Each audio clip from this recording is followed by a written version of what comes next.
Swimming like a shark in a shrimp tank. Big fish, small pond in the shrimp tank. Hey everybody, welcome to the post-show wrap-up of the Shrimp Tank. I'm your co-host Ted Jenkins, sitting here with my co-host Chris Hanks, who's the executive director and founder of the Shore Center for Entrepreneurship. Remember, every week on the Shrimp Tank, we bring you some of the brightest and best CEOs in and around the state of Georgia. And what we do on here is we learn all about how do you run, how do you grow, how do you start a business today. We had some amazing stuff. We talked today about technology with Stosh Cohen and Matt Bravo, who have the new company called Syngulet, going to change the mortgage business, especially for people through underwriting and all sorts of tough stuff that you've had to deal with in the past that in the future you will not have to deal with anymore. So, and you guys have been at this and working hard at launching this for 3 years. What has been the biggest struggle, what is the biggest struggle you're having right now? Matt, you can take that. I would say that the big struggle is always one is funding, one is just finding people that know how to do what we need done. But I think the key to actually becoming successful and getting the company moving in the right direction is having the perseverance to keep moving forward on it and not giving up and, putting yourself in the right positions to give yourself the opportunities to succeed. And even though we're 3 years in, I think that, we've hit a lot of speed bumps, but we've also gotten a lot of lucky breaks just from opportunities that we've given ourselves. And so I think it comes down to working hard and putting yourself in the best position to succeed.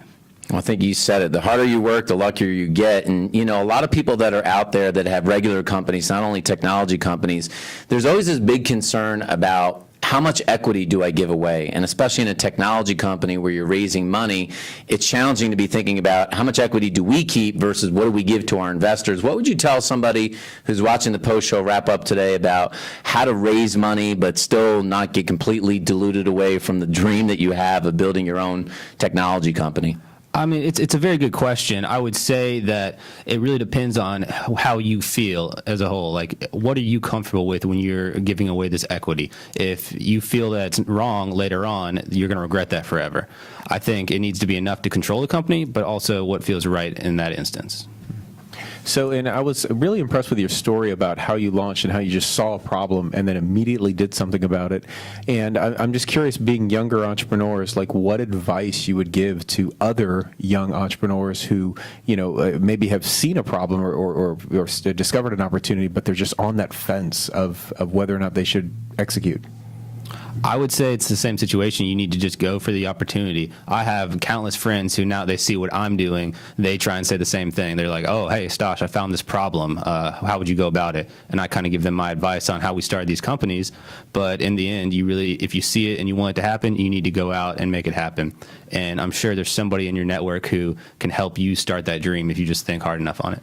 So I'm wondering, guys, as we wrap up on the post-show wrap-up on here, Elon Musk now has the Boring Company. Our flamethrowers, is that in or out here on flamethrowers? A good thing? Should we buy one of those? I would say that's probably our next venture. If I don't see that business going anywhere. I don't think it's a time-sensitive thing. I think that going for flamethrowers is going to be profitable for many years to come. The kids love them, right? Yeah, absolutely, absolutely. They love the flamethrowers. And I'm wondering here, with all the stuff with Mark Zuckerberg and everything being timely, is Facebook still going to be the king of the hill, or is Zuckerberg going down with the whole privacy breach here? I don't think they're going anywhere. I think that's happened for every company out there. Yeah, right. A couple apology letters, newspapers, stuff will blow over, and then back to work. Yeah, a couple tweets is not going to hurt Zuckerberg. He's all right. Well, guys, you have to hear the entire broadcast today. Go to shrimptankpodcast.com, or again, download us on iTunes, because if you want to start a technology company, these guys have been through it, especially as young entrepreneurs. This is where you can learn some really amazing information. So for folks that want to learn more about Syngulet,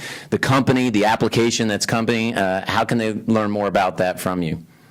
It's pretty easy to get in touch with me and Stosh. You can give us a call, 770-570-0116, or feel free to shoot either of us an email. Mine is mbravo@syngulet.com. His is scohen@syngulet.com. Feel free to reach out if you're in the mortgage industry, or just if you want to hear more about the business. Well, it's the most amazing thing. Professor Hanks teaches this at Kennesaw State University. We talk about it every week on the Shrimp Tank, but you can dream about things, but doing is better than dreaming, and that's what these guys are doing in the mortgage business. They're changing it, so good luck, guys, on the venture here. It really sounds like amazing stuff. Yeah. Thank you. Thank you for having us. All right, and that's the post-show wrap-up of the Shrimp Tank.